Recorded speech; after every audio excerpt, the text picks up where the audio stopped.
nice, very nice. Just finishing up staining this deck with the Australian timber oil. I'm going to show you guys how I did it. It saves the most time, and I'm going to also show you guys my mistakes. We are going to be prepping a deck to get stained today. Now, some people will do a deck all in one day. You force the water in through the power washer. You actually give it a couple days to dry out. So what we're going to do today is Tuesday, we're going to do the stripping, the cleaning, and sand down any problem areas. The job is going to be to prep this deck and get it ready for staining. So what you're going to need is a power washer. If you don't have a power washer, rent one, because this makes the job a whole lot easier. So you can see I already power washed the deck here, and most of it came up. There's still some spots there. We're gonna get the sander out and deal with those. This is about 500 square feet, and I'd say 3 hours of power washing or so. I already went around and taped all along here and started to sand in between. We're gonna try to get most of the old stain off. We're using the same stain, so we don't have to get it 100% off, and we're gonna use a deck bleacher that is meant for when you're using the same stain. Get some rough patches on the knots, so make sure you sand those down real good. Make sure you tape before you sand, but after you power wash. That's a big key. And that way when we're going through with the brush, we can be efficient and we don't have to spend time wiping off stain. We got the Allen keys. We're gonna pop off these little lights here. See if we can get rid of that old stain.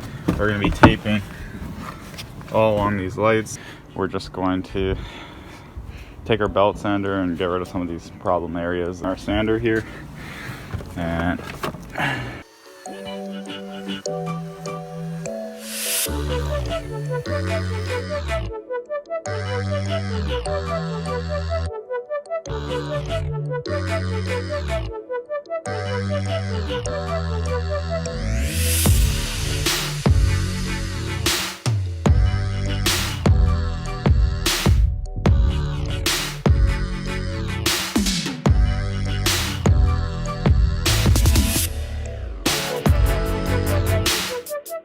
you're not supposed to go against the grain, but I go against the grain to mark a line there.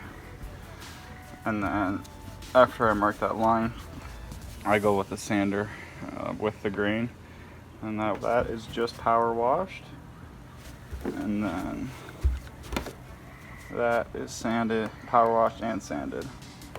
But all these rough knot areas still need to be sanded, and the best way to do it is just walk along with your sock. And if your foot gets caught, then you obviously need to get that area smoother. Now, one more thing to look for is rotten boards, and we have one here. You can see the give. All right, so that's rotten there, all the way there, up until there. So we're just gonna stain that for now, and we're gonna save whatever stains left over. And we're gonna buy a board, let it sit out, dry out, and then stain it.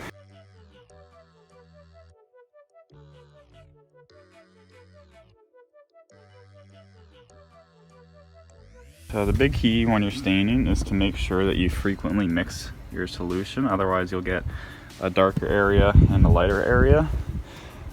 It's important the order you do this. We're gonna do all the outsides, bottoms and railings, and then we're gonna come across and take our roller and do everywhere that isn't a tight area.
Alright, so we're just about done the deck here, and this is what all the old plates look like from before. So, as you can see, they're all scratched up, stained because they never got taped properly. So what I did is I ended up just taking all of them off, except this one wouldn't come off, so the new covers, see, makes a big difference. So we just got this aluminum gloss. But I'm actually going to take my knife and scrape off that stain.